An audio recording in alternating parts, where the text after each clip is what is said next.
नमस्कार, आप देख रहे हैं जी पंजाब हरियाणा हिमाचल। मैं हूं आपके साथ श्रावत चौधरी खबरों में आज लेकर। और इस बुलेटिन में रोज की तरह हमारे साथ 3 सहयोगी जुड़ेंगे। पंजाब हरियाणा हिमाचल की बड़ी खबरें हमारे दर्शकों को बताएंगे। हमारे साथ है पंजाब की खबरों के लिए चंडीगढ़ से लाइव हैं पुनीत परंजा। इसके अलावा महेंद्र सिंह हरियाणा की बड़ी खबरें बताएंगे, हमारे साथ हिसार से जुड़ चुके हैं।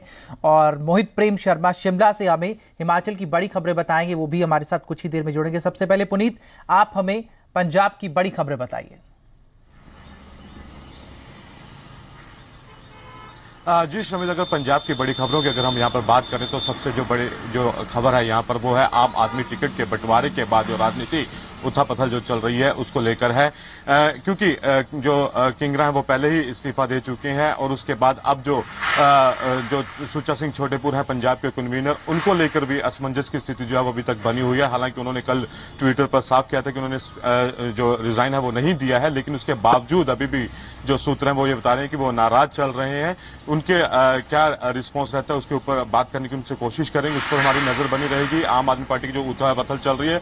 दूसरी अगर बड़ी खबर की बात करें तो सतविंदर सिंह जो है एसएसपी फिलहाल जो पंजाब में असिस्टेंट कमांडेंट की पोस्ट पर तैनात हैं, उनके खिलाफ जो छेड़खानी का जो मामला उन्हीं के जो सहयोगी जो कांस्टेबल्स हैं, महिला कांस्टेबल, उन्होंने दर्ज करवाया था, तो उसके ऊपर हमारी नजर बनी रहेगी। उनकी आज पेशी है, उनको आज बुलाया गया है यहाँ पर आईजी महिला ने।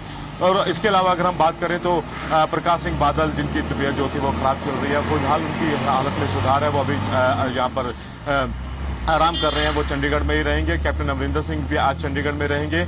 और उसके अलावा अगर हम बात करें तो अमृतसर में आज सॉलिड वेस्ट प्लांट का जो उद्घाटन होना है, तो उस पर भी हमारी नजर बनी रहेगी। और साथ ही अगर हम मौसम की यहाँ पर बात करें श्रमित, तो मौसम जो है अभी भी यहाँ पर ह्यूमिडिटी बहुत ज्यादा है चंडीगढ़ में।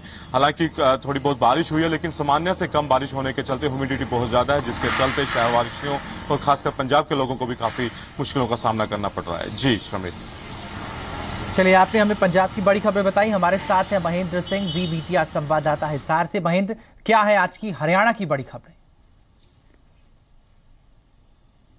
शर्मित, हरियाणा की सबसे बड़ी खबर जो फरीदाबाद के सूरजकुंड में बीजेपी का प्रशिक्षण शिविर चल रहा है वही है, और उस पर नजर लगातार कल से जब ये शिविर शुरू हुआ था उस पर बनी हुई है। कल सुशासन का पाठ पढ़ाया गया, वहां पर जो विधायक, मंत्री और पदाधिकारी मौजूद थे।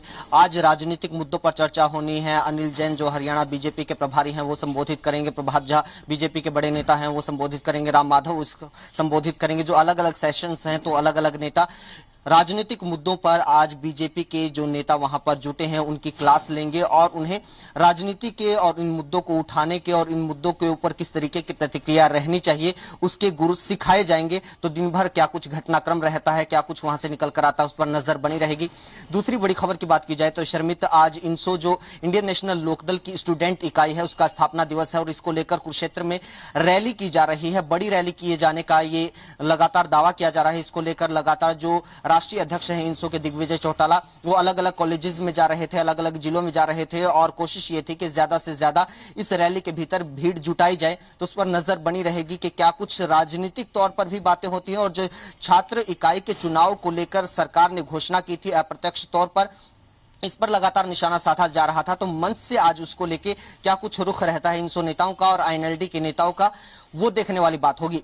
तीसरी बड़ी खबर की बात की जाए तो आज तीज का त्योहार है। पूरे हरियाणा में पारंपरिक त्योहार है, काफी महत्व रहता है तीज के त्योहार का। उत्तर भारत में सबसे ज्यादा अगर पारंपरिक तौर पर मनाया जाता है तो तीज त्योहार हरियाणा में मनाया जाता है और सरकारी तौर पर छुट्टी का भी ऐलान किया गया है।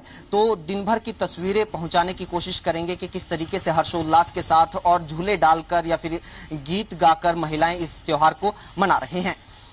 रियो ओलंपिक की अगली खबर की बात की जाए तो 119 खिलाड़ियों का दल गया है। आज से ये खेलों का महाकुंभ शुरू हो रहा है और सबसे ज्यादा 22 खिलाड़ी हरियाणा से हैं। तो देखने वाली बात ये होगी कि नजर बनी रहेगी कि हरियाणा के खिलाड़ियों का और देश के खिलाड़ियों का कैसा प्रदर्शन रहता है, इस पर नजर बनी रहेगी। और आखिर में मौसम पर नजर लगातार बनी हुई है। जिस तरीके से पंजाब से हमारे सहयोगी ने बताया कि बारिश हो रही है रुक रुक कर, लेकिन उसके बाद ह्यूमिडिटी बहुत ज्यादा बढ़ जाती है। तो ह्यूमिडिटी और गर्मी का दौर हरियाणा में भी जारी है। तो नजर बनी रहेगी मौसम आज दिन भर कैसा बना रहता है। ये तमाम खबरें हैं जिन पर लगातार आज दिन भर अपडेट देने की कोशिश करेंगे। शर्मित, चलिए, आपने हमें हरियाणा की खबरों के साथ अपडेट किया। हमारे साथ है मोहित प्रेम शर्मा शिमला से हमारे साथ है। जी मोहित, क्या है हिमाचल की बड़ी खबर? बिल्कुल श्रमित, हिमाचल की बड़ी खबरों की बात कर ली जाए तो मुख्यमंत्री का एक बार जो बयान फिर से आ गया है, उसने कहीं ना कहीं भूचाल ला दिया है यहाँ की सियासत में। कल मुख्यमंत्री ने कहा था कि बीजेपी है, उसके कुछ नेता हैं जो गंदगी उछाल रहे हैं, ये उनके शब्द थे। और उसके बाद उन्होंने ये कहा कि उन नेताओं को नगर निगम में बतौर सफाई कर्मचारी जो है वो आवेदन देना चाहिए। इस पर कहीं ना कहीं बीजेपी जो है वो गुस्से में नजर आ रही है और बीजेपी के जो तमाम नेता हैं उनकी तरफ से रिएक्शंस भी इस पर आने शुरू हो गए हैं। उनका यह कहना है कि सूबे के मुख्यमंत्री अगर इस तरह से बयान दे रहे हैं राजनीतिक प्रतिद्वंदियों के खिलाफ, तो कहीं ना कहीं ये उनके पद और गरिमा का उनका ख्याल जो है वो नहीं रखा है मुख्यमंत्री ने। और अक्सर जो है इस तरह के बयान जो है वो सामने आ जाते हैं और विपक्ष ये भी आरोप लगा रहा है कि पहले मुख्यमंत्री खुद इस तरह के बयान देते हैं और उसके बाद अपने ही बयान से पलट जाते हैं। अब विधानसभा सेशन जो है वो भी नजदीक आ रहा है, तो निश्चित रूप से ये मुद्दा जो है उसमें भी गरमाया रह सकता है, क्योंकि जब भी देखा गया है पिछले दिनों भी जब विधानसभा सेशन कोई भी होता है और इस तरह की स्टेटमेंट अगर मुख्यमंत्री से आती है और आती भी रही है, तो उसके बाद ये वो जो मामला है वो वहां पर जरूर उछलता है। तो अब देखना होगा इस पर जो सियासत और कितनी गर्माती है हिमाचल प्रदेश में। इसके अलावा विधानसभा सेशन जो है वो 22 अगस्त से शुरू हो रहा है और बीजेपी ने लगभग अपनी रणनीति जो है वो साफ कर दी है श्रमित, यानी इस बार भ्रष्टाचार जो है वो मुद्दा तो रहेगा ही, और जो बाकी मुद्दे हैं, जिस तरह से शिक्षा का स्तर जो है हिमाचल प्रदेश में लगातार गिरा है, ये भी मुद्दा जो है वो बीजेपी बनाएगी और इसको भी उछालने की कोशिश की जाएगी, सरकार को घेरने की कोशिश की जाएगी। साथ ही स्वास्थ्य की अगर बात करें तो बीजेपी का ये भी कहना है कि स्वास्थ्य का स्तर जो है वो भी गिरा है हिमाचल प्रदेश में। और जब भारतीय जनता पार्टी की पूर्व सरकार थी उस समय जो है शिक्षा के जो मामले में हिमाचल दूसरे नंबर पर था और आज 16वें 17वें नंबर पर पहुंच गए हैं। तो कहीं ना कहीं ये तमाम मुद्दे जो हैं सरकार को घेरने के लिए काफी हैं। हालांकि अभी बीजेपी कह रही है कि रणनीति तैयार की जाएगी, बैठक होगी विधानसभा सेशन से पहले, लेकिन लग रहा है आसार जो नजर आ रहे हैं वो यही है कि हंगामा जो है वो पहले ही दिन से जो है वो हो सकता है, क्योंकि भ्रष्टाचार अहम मुद्दा रहेगा। और कहीं ना कहीं मुख्यमंत्री वीरभद्र सिंह जो है इस बाबत जो है वो अब चुटकी ले रहे हैं। उनका ये कहना है कि जो भाजपा है उसका काम ही, विपक्ष का काम ही हंगामा करना है। तो उन्होंने बड़े ही जो हंसते हुए कहा कि भाजपा आए, शोर भी करे, सदन में हंगामा भी करे, लेकिन सदन की कार्रवाई कम से कम चलने दे, और हाथ भी जोड़े इस बाबत जो है। तो कहीं ना कहीं एक अलग अंदाज में ये बयान जो है वो बीजेपी की मुख्यमंत्री की तरफ से जो आया है। इसके साथ जो स्पीकर है विधानसभा के, उन्होंने दोनों ही पक्षों, चाहे सत्ता पक्ष चाहे विपक्ष, दोनों से ही जो है ये अपील की है कि विधानसभा की कार्रवाई, क्योंकि जनता के जुड़े मुद्दे होते हैं, विकास इसमें शामिल होता है प्रदेश का, तो ऐसे में ये जो मुद्दे हैं इस पर अलग से कानून के तहत जो है वो, जो विधानसभा का कानून है, नियम है, उसके तहत जो है इस पर चर्चा की जाए, ना कि शोरगुल से। इस पर भी जो किस तरह से जो सियासत है इस पर अब और ज्यादा गर्माती है, इस पर भी हमारी जो है वो नजर बनी रहेगी। इसके अलावा Shimla press club of Shimla में आज आईपीएच मंत्री विद्या स्टोक्स जो है वो आएंगे और 12 बजे वहां पर एक कार्यक्रम है। यहां पर वो कहीं ना कहीं नगर निगम पर जो है वो टिप्पणी कर सकती हैं, क्योंकि पानी की कमी बहुत समय से शिमला में चल रही है और बरसातों में हालांकि पानी की कमी नहीं है, लेकिन सप्लाई कम किया जा रहा है लोगों को पानी, तो 3 से 4 दिन के गैप के बाद जो है पानी आ रहा है।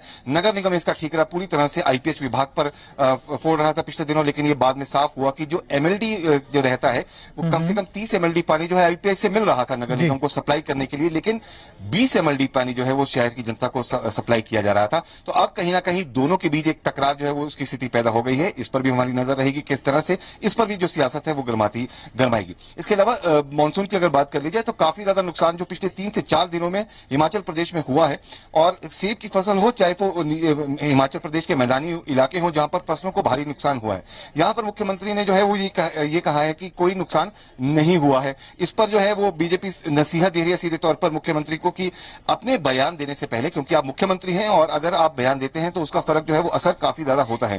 तो 200 करोड़ रुपए से ज्यादा जो राज्य आपदा प्रबंधन प्राधिकरण उसने नुकसान का जो आंकड़ा एक सामने रखा है, और मुख्यमंत्री जो है वो कह रहे हैं नुकसान नहीं हुआ है, सड़कें जो है वो सब दुरुस्त है। तो ऐसे में बीजेपी एक नसीहत दे रही है यहाँ पर सरकार को सीधे तौर पर कि अपने बयान देने से पहले जो है एक बार गंभीर रहे और जो नुकसान हुआ है लोगों का जो दर्द है उसको समझे। कहीं ना कहीं इस पर भी जो हिमाचल में सियासत है वो भी गर्माती जा रही है। और ये जो तमाम खबरें हैं श्रमित, जो बड़ी खबरें हैं, खासतौर पर जो सियासत की खबरें हैं, इन पर दिन भर हमारी नजर जो है वो बनी रहेगी। चलिए, आप तीनों सहयोगियों मोहित प्रेम शर्मा, पुनीत परिंजा और महेंद्र सिंह, आपका शुक्रिया पंजाब हरियाणा हिमाचल की बड़ी खबरें बताने के लिए।